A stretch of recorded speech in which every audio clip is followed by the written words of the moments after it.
बच्चों, welcome to chemistry zone.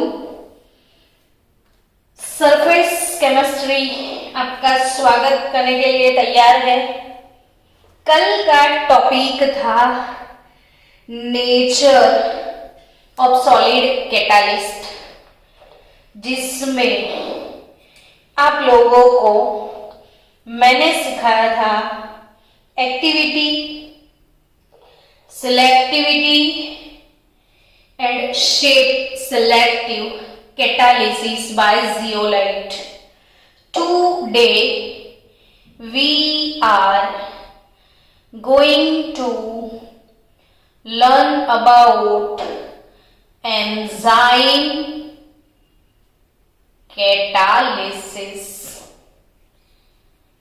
बच्चों, catalyst क्या होता है, ये वर्ड सुन के आप पक गए होंगे कि अरे हाँ मैडम पता है, जो रिएक्शन में पार्टिसिपेट नहीं करता है, एंड ऑफ द रिएक्शन जैसा था वैसा अनरिएक्टेड वापस मिलता है, लेकिन वो रेट ऑफ रिएक्शन इंक्रीज कर देता है, यानी कि रिएक्शन कंप्लीट होने का जो टाइम है उसे वो रिड्यूस करता है। अब कैसे रिड्यूस करता है, तो चैप्टर केमिकल काइनेटिक में भी मैंने सिखाया था कि कैटालिस्ट का रोल था, ये अनकैटालिज्ड रिएक्शन था और ये कैटालिज्ड रिएक्शन था। याद आया? ये कैटालिज्ड रिएक्शन, ये अनकैटालिज्ड रिएक्शन, और ये बीच वाला जो पूरा गैप है ना, इसको हम एनर्जी बैरियर बोलते थे। ये एनर्जी बैरियर था, और ये जो एनर्जी बैरियर, इसे बोलते थे एनर्जी ऑफ एक्टिवेशन। तो ये अनकैटालिज्ड रिएक्शन का एनर्जी ऑफ एक्टिवेशन देखो बहुत ज्यादा है। एंड आफ्टर कैटालिस्ट करता क्या है, तो एनर्जी ऑफ एक्टिवेशन को डिक्रीज करता है। खास याद रखना, कैटालिस्ट एनर्जी ऑफ एक्टिवेशन को डिक्रीज करता है, ताकि हमारा ये जो एनर्जी बैरियर है, एनर्जी बैरियर डिक्रीज हो जाता है और यहां से यहां तक हम जल्दी पहुंच जाते हैं। ये रिएक्टेंट है, ये प्रोडक्ट है, इतने जल्दी हम आ गए। अगर कैटालिस्ट नहीं होता तो इतने स्लो हम आते। तो कैटालिस्ट के बारे में मैंने केमिकल काइनेटिक में पढ़ाया था कि ये एनर्जी ऑफ एक्टिवेशन को डिक्रीज करता है। दूसरी चीज, कैटालिस्ट इक्विलिब्रियम कांस्टेंट के ऊपर कोई इफेक्ट नहीं करता है। Equilibrium constant remain unchanged with catalyst, तो इट इज डन नाउ, है ना। चलो स्टूडेंट्स, आज आपको फिर से कैटालिस्ट के बारे में ही पढ़ना है, लेकिन जिंदा कैटालिस्ट, लाइव कैटालिस्ट, वो क्या? तो ऐसा नहीं है कि दुनिया भर की सारी इंडस्ट्रियां ही केमिकल रिएक्शंस करती हैं, लेकिन आपके पास आपकी नेचुरल इंडस्ट्री है, यानी कि आपका बॉडी, और आपके बॉडी के अंदर इतने सारे केमिकल रिएक्शंस होते हैं कि दुनिया भर की सारी इंडस्ट्री में भी नहीं होते होंगे। और इतने सारे बायोकेमिकल रिएक्शन में क्या भगवान ने हमको कैटालिस्ट दिया है कि नहीं दिया है? तो यस, आपको वो नहीं भूले हैं, और उन्होंने तो कैटालिस्ट के साथ आपको प्रमोटर भी दिए हैं। तो जो लिविंग कैटालिस्ट यानी छोटे बैक्टीरिया, तो वो है, बोलना है हमें इनको एंजाइम, ठीक है। तो व्हाट इज एंजाइम एक्चुअली? तो बच्चों, कभी एंजाइम के बारे में कुछ लिखना है एक लाइन, तो आप लिख सकते हो कि enzyme are complex nitrogenous complex nitrogenous organic compounds complex nitrogenous organic compounds which are produced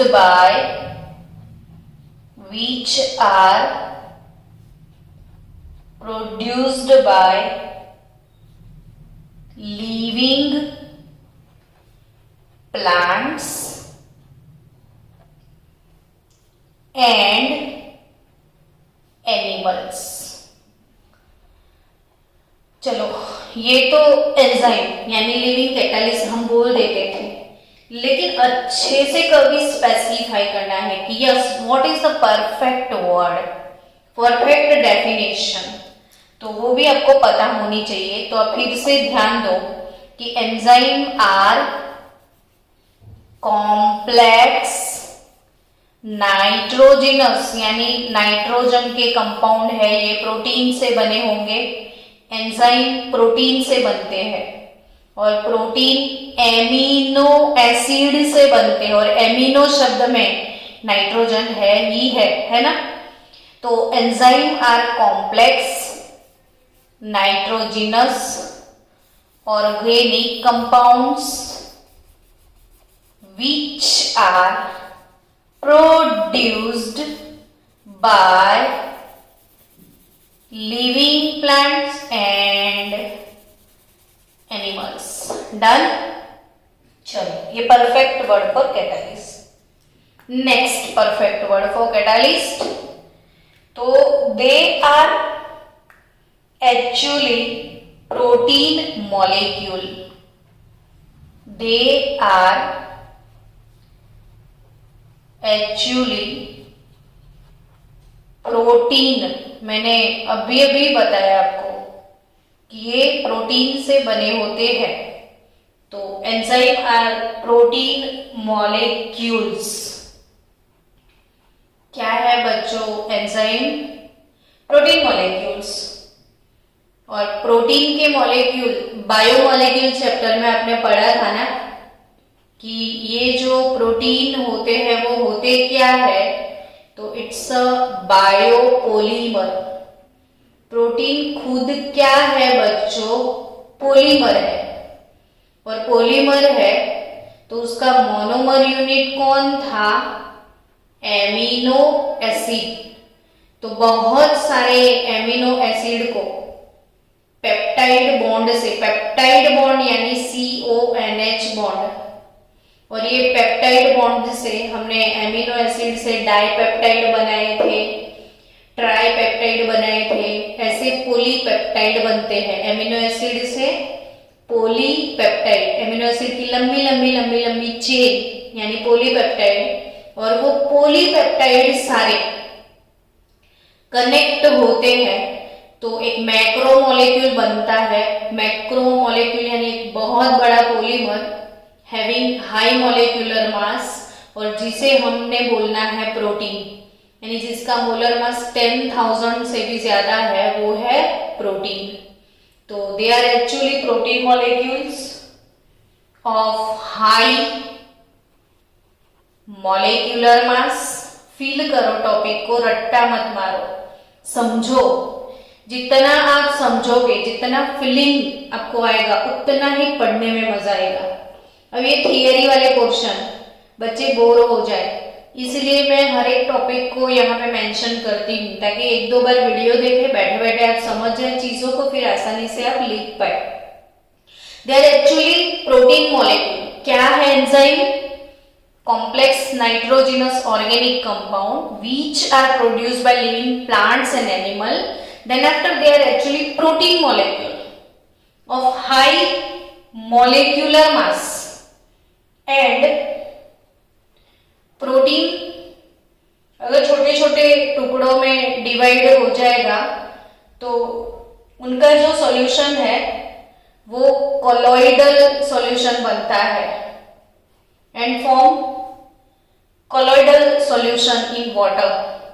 अब आप सोचोगे कोलॉइडल सॉल्यूशंस क्या है, तो ये टॉपिक के बाद आपकी टेक्स्ट बुक का टॉपिक ही है कोलॉइड। तो कोलॉइडल सॉल्यूशंस इन वाटर, ठीक है। तो एंजाइम की दो इंपॉर्टेंट बातें आपको पता चल गई। तीसरी बात, हमें इसमें से एक एक चीज याद रखना है। कौन से कोने से क्वेश्चन आएगा हमको कहाँ पता है, तो कोने कोने में जाना है। तो दे आर वेरी इफेक्टिव। क्या इफेक्टिव मतलब वो बहुत अच्छे कैटालिस्ट है। हमारे जो नॉन लिविंग कैटालिस्ट है ना, वो जितना रेट इंक्रीज करते हैं उनसे तो कई गुना ज्यादा रेट, कई गुनी ज्यादा एफिशिएंसी इन लोगों की है। यानी ये enzyme are very better than catalyst.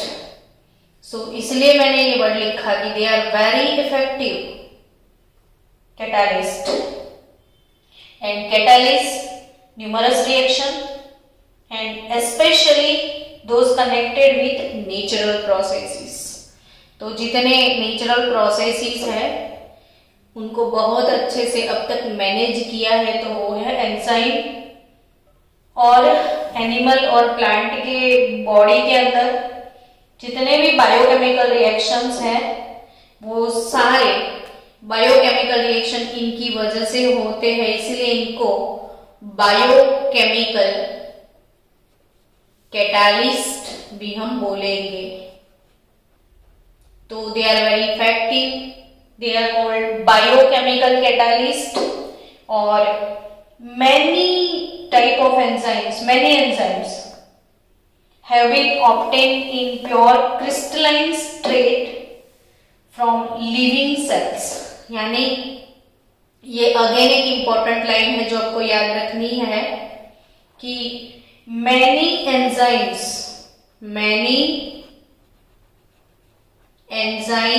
have been obtained, many enzymes have been obtained in pure crystalline form from living cell. तो हमारा तो कारोबार ही है, जो कुछ भी नेचर में है हम ट्राई करें वैसा हम भी बना दें। और ये जो एंजाइम्स है वो हमने प्योर क्रिस्टलाइन फॉर्म में लिविंग सेल से बनाए हैं। तो हम तो कुछ भी नहीं छोड़ेंगे, सब कुछ बना ही देंगे। चलो नेक्स्ट। सो बच्चों, अब आप सोचोगे सबसे पहले कारस्तान किसने किया? एंजाइम तो भगवान ने बनाए और हमने बनाने का कारोबार चालू कर लिया खुद। तो किसने सजेस्ट किया लेबोरेटरी में एंजाइम बनाओ? तो सबसे पहला एंजाइम लेबोरेटरी में 1969 में सिंथेसिस हुआ। और वो first enzyme synthesized in laboratory।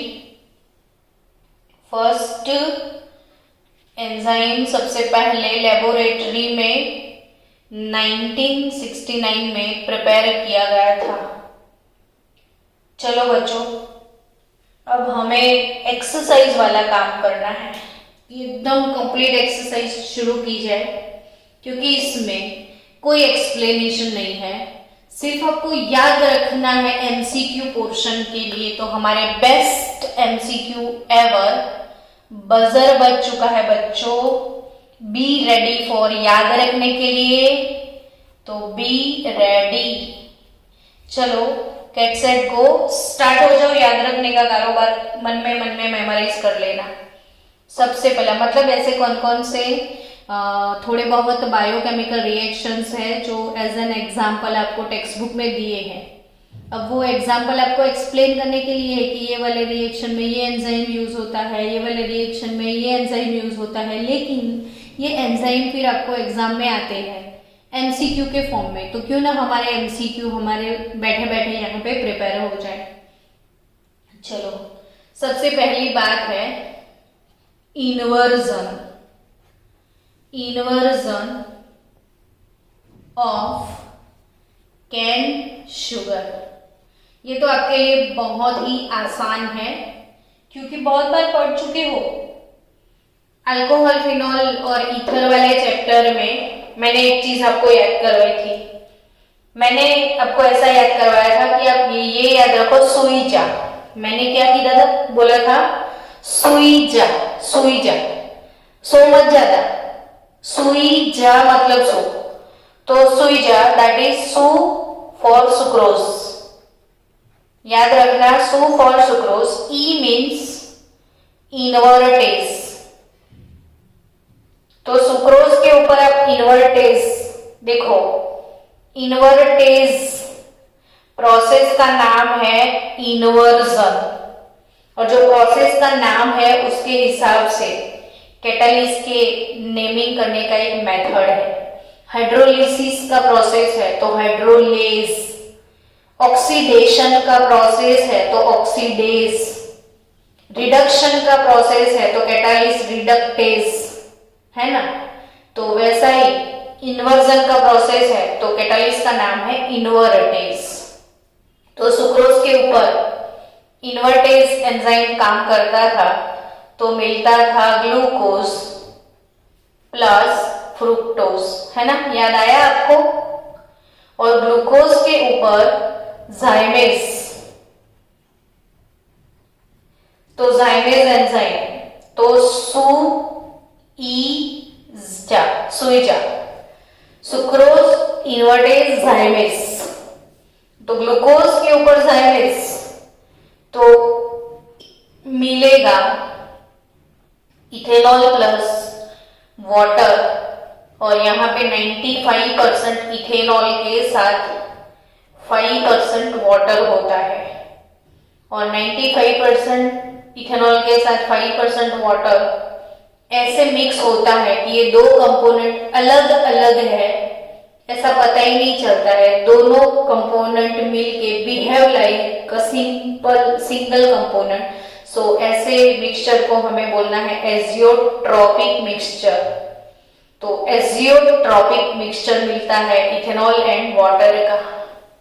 तो पूछ रहा था ना कि हमें कैसे पता चलेगा, तो याद रख लेना बेटा, इथेनॉल 95%, वाटर 5%, और दोनों का जो मिक्सचर है, दोनों मिक्स होने के बावजूद भी अलग अलग बॉइलिंग पॉइंट नहीं दिखाते हैं, सेम बॉइलिंग पॉइंट पे बॉइल होते हैं, इसलिए इसे बोलते हैं हम एजियोट्रॉपिक मिक्सचर। तो ये था इन्वर्जन ऑफ कैन शुगर वाला बात। तो इन्वर्जन ऑफ कैन शुगर होता है इन प्रेजेंस ऑफ इन्वर्टेज। और बच्चों उसके बाद सेकेंड रिएक्शन टेक्स्ट बुक में ये जाइमेज वाला है, conversion of glucose into ethyl alcohol. तो हमने दोनों कारोबार एक साथ खत्म कर दिया। तीसरा एग्जाम्पल आपको याद रखना है, third one, it is conversion of starch into maltose. Conversion of starch into maltose. Conversion of starch into maltose. चलो, तो स्टार्च का कन्वर्जन माल्टोज में करना है। तो starch C6H10O5, C6H10O5 N time 2 मोल। ये स्टार्च का फॉर्मूला याद रख लो बच्चों, ग्लूकोज का C6H12O6 यहाँ पे H10O5 5 कॉमन निकालोगे तो H2 मिलेगा आपको 5H2। तो ये स्टार्च एक्वियस स्टार्च एक पॉलीसेकेराइड होता है, यानी यहाँ पे N मॉलिक्यूल होते हैं और इसका आप N मॉलिक्यूल ऑफ वाटर से हाइड्रोलिसिस करोगे तो उसके ऊपर जो एंजाइम यूज होगा वो आपका एमसीक्यू बनेगा। तो ये है डायास्टेज। कौन सा एंजाइम हमें यूज करना है? डायास्टेज। तो डायास्टेज एज लगता है ना एंजाइम के पीछे, एज डायास्टेज, तो एस होगा, ASE डायास्टेज एंजाइम। तो होता क्या है स्टार्च का? तो स्टार्च किससे बना है? ग्लूकोज से। स्टार्च बट ग्लूकोज में कन्वर्ट नहीं करना है, माल्टोज में जाना है ना। तो डायास्टेज कैटालिस्ट यानी एंजाइम आप यूज करोगे तो you will have maltose of N molecule of maltose C12 H22O11 aqueous। तो स्टार्च इनटू माल्टोज। आपको तो थियरी में अगर पूछ लिया 4 मार्क्स की तो पूरा थियरी लिखना ही है। सो इसलिए तो हम हार्डवर्क कर रहे हैं कि थियरी लिखना है तो बच्चों का प्रिपेयर हो जाए। तो starch into maltose, inversion of cane sugar. Next conversion of maltose into glucose. अब आगे माल्टोज को ग्लूकोज में लेके जाना है और माल्टोज से आप ग्लूकोज में जाओगे तो इसके लिए आपको यूज करना पड़ेगा माल्टेज। माल्टोज के ऊपर यूज किया है तो माल्टेज एंजाइम। तो माल्टेज एज और माल्टोज का हाइड्रोलिसिस होता है माल्टेज से, H2O डाल दो और आपको मिलेगा ग्लूकोज 2 मोल C6H12O6 2N मोल। अगर ये N लोगे तो 2N मोल, 1 लोगे तो 2, है ना। तो ये भी हो गया साथ साथ। Next decomposition of urea. decomposition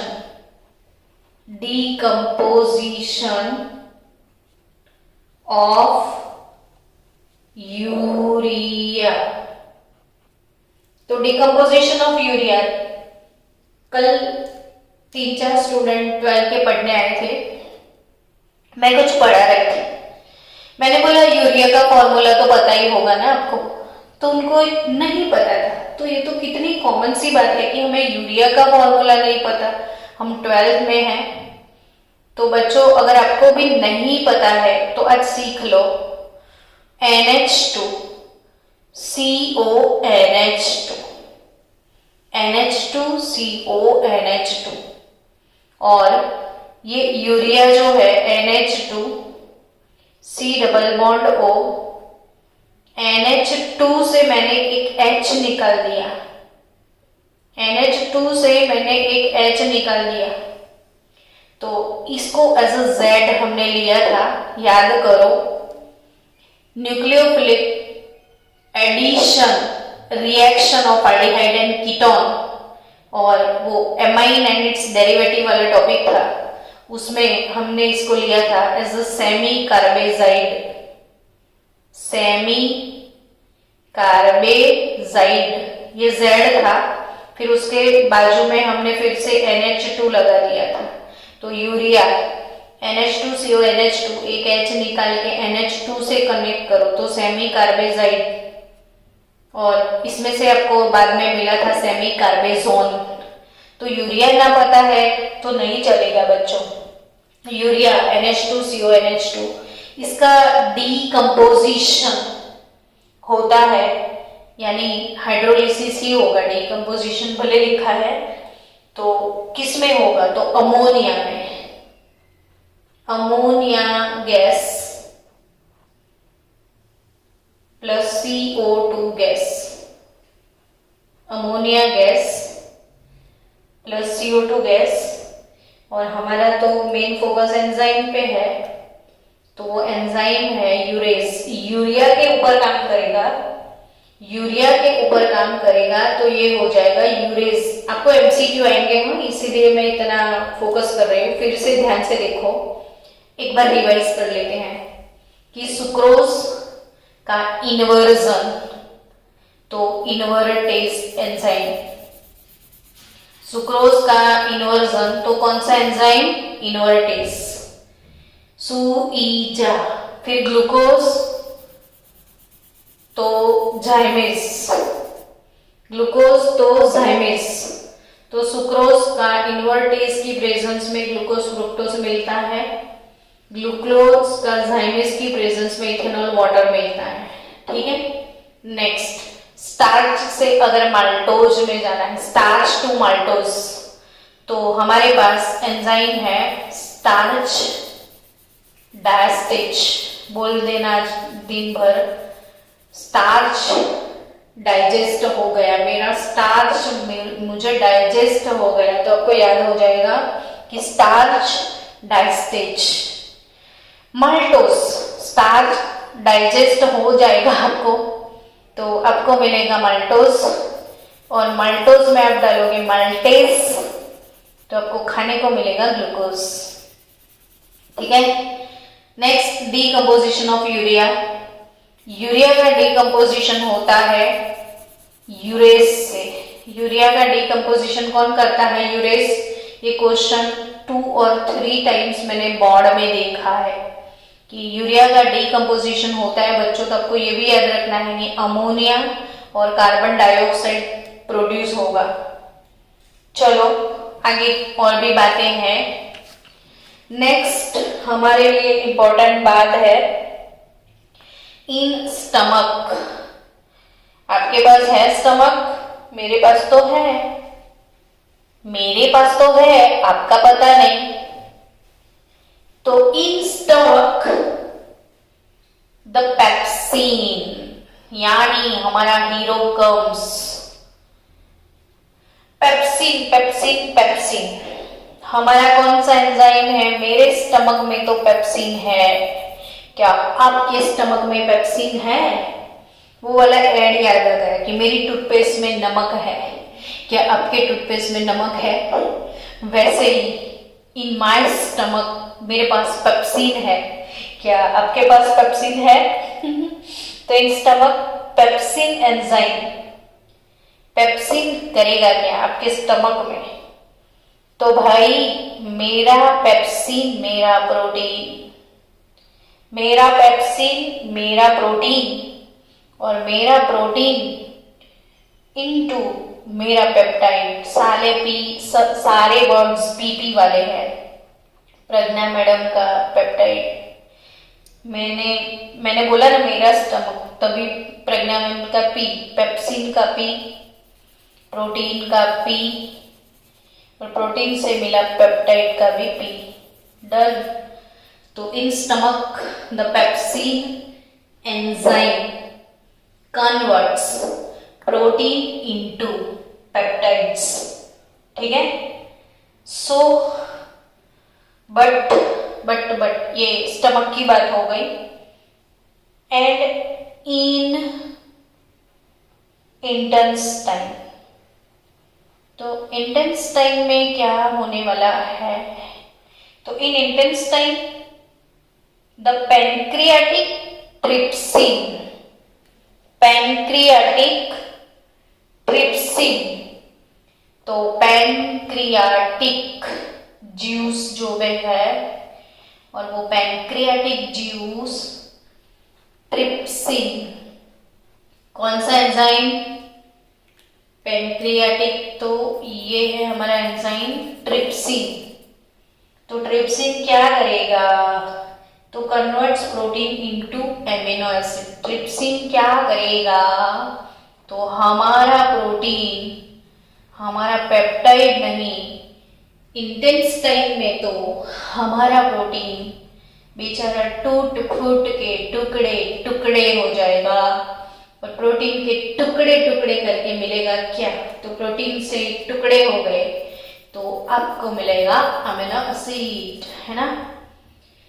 तो भाई चलो फिर से, in my stomach the pepsin converts protein into peptide, but in intestine pancreatic trypsin जो है वो प्रोटीन के सीधे टुकड़े टुकड़े करके एमिनो एसिड में कन्वर्ट कर लेगा। और जो प्रोसेस है ये है हाइड्रोलिसिस। प्रोटीन का क्या होगा? हाइड्रोलिसिस, इधर भी होगा हाइड्रोलिसिस। चलो नेक्स्ट, दही खाना है कि नहीं आपको? तो वो तो किसको अच्छा नहीं लगता है, नहीं? So conversion of milk, yes, okay. तो मिल्क इनटू कर्ड, दूध से दही खाओगे बच्चों आप। किसको पूछ के खाओगे? तो भाई लैक्टोबैसिलाई को। मिल्क के अंदर जो एंजाइमेटिक बैक्टीरिया है उनका नाम है लैक्टोबैसिलाई। मिल्क के अंदर कौन से बैक्टीरिया वर्क करेंगे? लैक्टोबैसिलाई। तो लैक्टोबैसिलाई जो बैक्टीरिया है वो मिल्क को कन्वर्ट करेंगे कर्ड में। तो दूध से दही भी जमा दिया, कितना काम किया नहीं एंजाइम्स ने। और भाई इतने सारे एंजाइम जो भी है अब सब याद कर लेना आप। तो नेक्स्ट, ये सारे एंजाइम की कैरेक्टरिस्टिक क्या है वो मुझे सिखानी है। तो कैरेक्टरिस्टिक्स